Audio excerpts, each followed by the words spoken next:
안녕하세요. 인텐트 마케터 박세용입니다. 오늘은 여러분들이랑 투 퍼넬 모델을 같이 이야기해 보려고 합니다. 투 퍼넬 모델이라는 게 원래 있는 이야기는 아니고요. 저희 회사에서 네이밍한 거라고 생각해 주셔도 됩니다. 실제로 우리가 마케터로서 일을 하다 보면 퍼넬에 대한 이야기를 많이 듣습니다. 그런데 이 퍼넬이 사실은 두 가지의 퍼넬의 이야기를 우리들이 섞어서 이야기하는 경우가 많아서 그것들의 관계, 그걸 어떻게 이해를 하면 되는지에 대해서 좀 이야기를 해보려고 합니다. 제가 왜 두 개의 퍼넬을 이야기하는가 하면 첫 번째 퍼넬은 시장을 설명하는 퍼넬입니다. 사실 시장 안에는 우리 회사의 제품만 있는 게 아니라 우리의 경쟁사의 제품도 같이 움직이고 있거든요. 그 퍼넬 안에서 움직이고 있는 우리 회사, 그 다음에 경쟁사, 그 다음에 우리 어떤 회사도 채우지 못하고 있는 소비자의 인텐트나 요구사항들도 사실 그 퍼넬 안에서 같이 움직이고 있다고 봐야 하거든요. 그리고 또 하나의 퍼넬이 우리가 자주 이야기하는 AA, RRR. 그러니까 요즘에 퍼포먼스 마케팅이나 또는 그로스 해킹을 하시는 분들이 관심 있게 들여다보는 퍼넬이 바로 이 두 번째 모델이라고 생각해요. 근데 이 두 개의 퍼넬 모델이 사실은 완전히 분리되어 있다기보다는 서로 연결이 되어 있는데 그걸 어떻게 연결지어서 이해해야 되는가가 중요하다고 생각해서 오늘 이런 시간을 마련했습니다.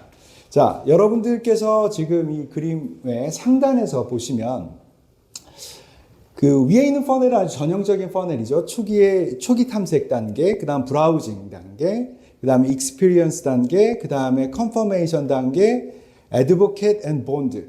일반적으로 구매 이전의 4개의 단계와 구매 이후 2개의 단계로 나눠진 이 모델은 기본적으로 CDJ 모델에서 가져온 모델이라고 생각해 주시면 될 것 같아요.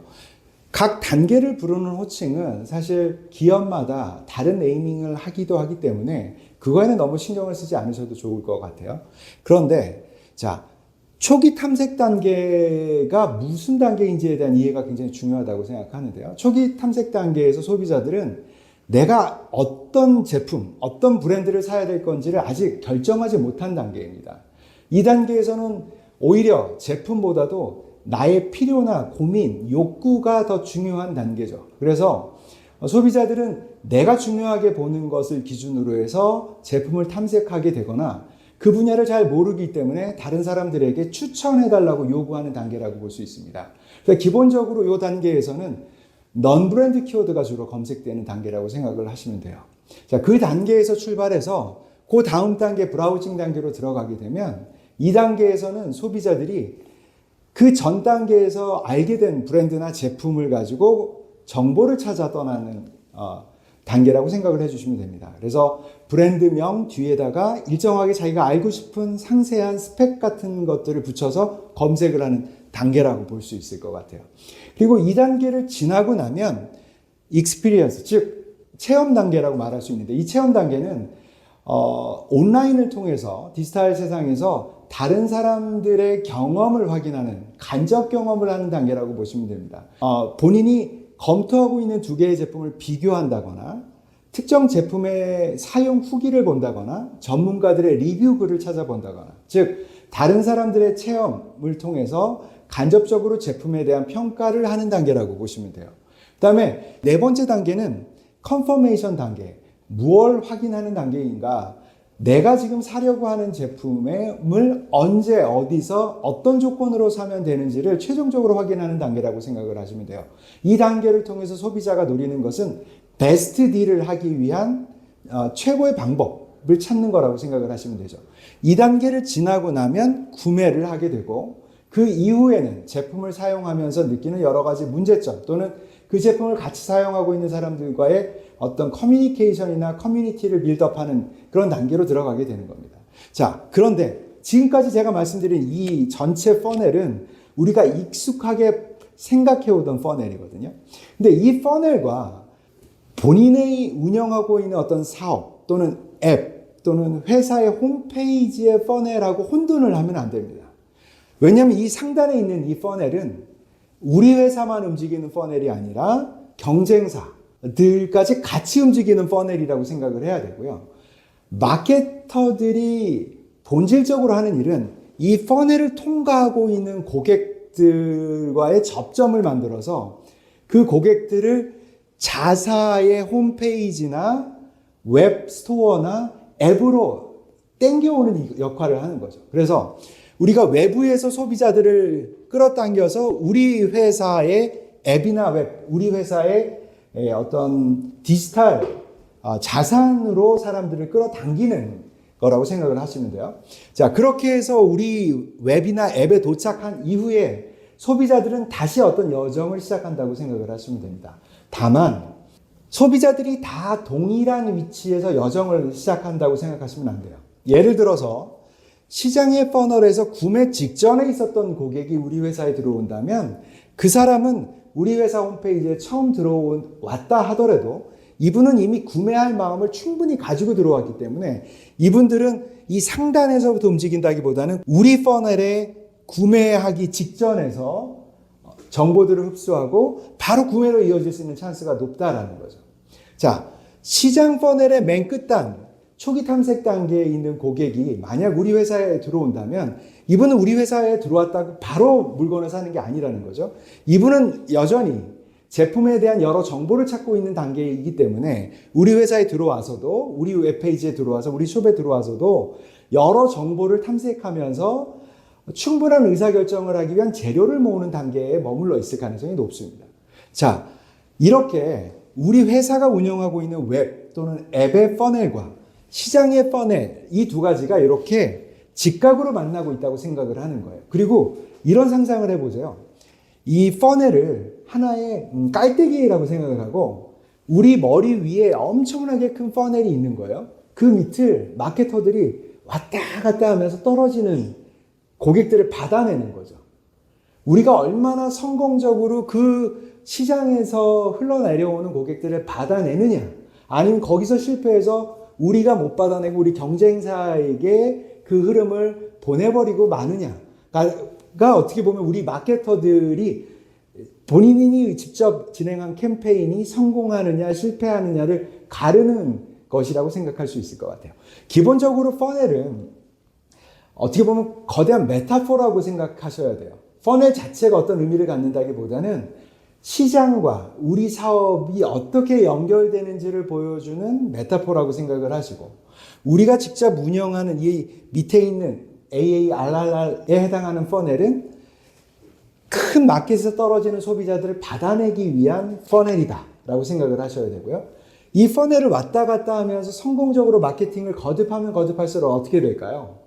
더 많은 고객들을 받아내는 퍼넬이 되면서 밑에 있는 퍼넬도 점점 두껍고 커지게 되겠죠.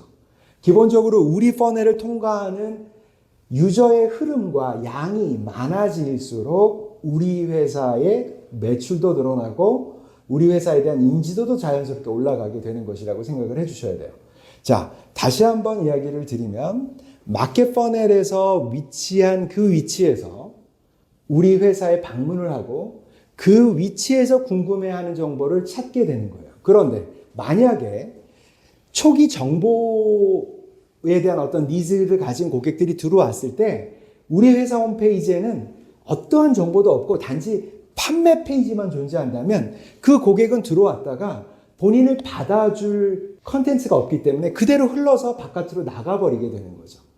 그래서 우리는 어느 단계에 있는 고객이 들어오더라도 그 고객이 마치 들어올 걸 예상하고 있었다는 듯 그 단계에서 고객이 궁금해하는 정보로 그 고객을 만족시켜서 이 안에서도 빠짐없이 그 단계로, 그 다음 단계로 이동할 수 있도록 고객을 설득할 수 있는 촘촘한 컨텐츠의 그물을 만들어 놓아야 됩니다. 바로 그 컨텐츠의 그물을 여기에 표시해 놨거든요. 아주 일반적인 경우라고 생각을 하시면 되는데 홈페이지라고 우리 일단은 가정을 해보자고요. 홈페이지 안에서 뉴스 사이트나 오피셜 블로그 같은 것들이 요 초기 단계의 고객들을 주로 받아내는 채널입니다. 자, 조금 건너뛰어서 구매 직전 바이 페이지나 프로모션 페이지들이 2단계의 고객을 받는다면 요 사이는 뭐냐면 바로 제품 상세 페이지, 그렇죠? 제품 상세 페이지와 바이 페이지가 하나로 연결되는 회사도 있지만 이 두 가지를 구분해서 운영하는 회사들도 굉장히 많거든요. 이렇게 두 개가 있다 그러면 2단계에 있는 고객들은 상품 상세 페이지로 떨어지는 거고 구매 직전으로에 있는 고객들이 들어온다면 바이 페이지로 들어오게 되는 거죠. 자, 그런데 그 사이에 뭐가 있냐면 바로 그 익스피리언스, 즉 디지털 세계에서 간접 경험을 확인하고 싶어서 방문하는 단계가 바로 이 익스피리언스 단계라고 할 수 있는데요. 이 단계에서 우리가 같이 고민해 봐야 되는 게 자사 홈페이지 안에서 객관적 리뷰라든지 전문가의 리뷰 같은 것들을 담기 어렵다고 생각하시는 경우가 많아요. 하지만 우리가 이렇게 생각해 볼 수 있습니다. 물론 자사 제품을 그 회사의 생산자가 리뷰하는 것은 그닥 높은 신뢰도를 가진 컨텐츠라고 볼 수 없을 수도 있어요. 하지만 우리 PR팀들이 애써서 노력해서 외부의 전문가들의 리뷰, 좋은 리뷰 같은 걸 받았을 때 그 리뷰의 일부를 우리 웹페이지에서 만약 전제할 수 있다면, 그리고 우리 소비자들, 실제로 우리 제품을 사용했던 소비자들의 어떤 테스티모니얼 같은 것들을 모아서 그것들을 받아낼 수 있다면 요 익스피리언스 단계를 지나가고 있는 고객들도 성공적으로 이쪽으로 유도할 수 있다고 저는 생각을 합니다. 자, 다시 한번 정리를 하면 마케터로서 자사가 운영하고 있는 웹사이트와 앱으로 많은 사람들을 유도하고 싶으실 거예요. 자, 그럴 때 우리는 이쪽으로 어떻게 사람들을 집어넣느냐만 고민할 게 아니라 시장에 존재하는 전체 퍼널에 어느 단계에서 사람들을 우리 홈페이지에 어느 페이지, 어느 채널로 당겨올 것인가를 잘 고려하고 기획해서 마케팅을 진행해야 합니다. 자, 바로 이런 촘촘하게 고객의 움직임과 그것들을 받아낼 컨텐츠 전략을 고민할 때 유용한 것이 바로 이 투 퍼넬 모델이라고 말씀드릴 수 있고요. 이 투 퍼넬 모델을 통해서 시장에서의 고객의 움직임과 경쟁사의 움직임, 그리고 그거에 대응하는 우리 회사 홈페이지나 앱의 움직임, 그 안에서의 고객의 움직임들을 같이 기획하고 설계할 수 있게 되실 겁니다. 투 퍼넬 모델에 대해서 오늘 알아봤는데요. 이해에 도움이 되셨으면 좋겠습니다. 고객은 언제나 질문합니다. 그리고 우리는 그거에 답하면 됩니다. 마케팅의 본질은 고객의 질문에 답하는 것입니다. 항상 고객의 질문에 경청하는 인텐트 마케터가 되시길 바랍니다. 감사합니다.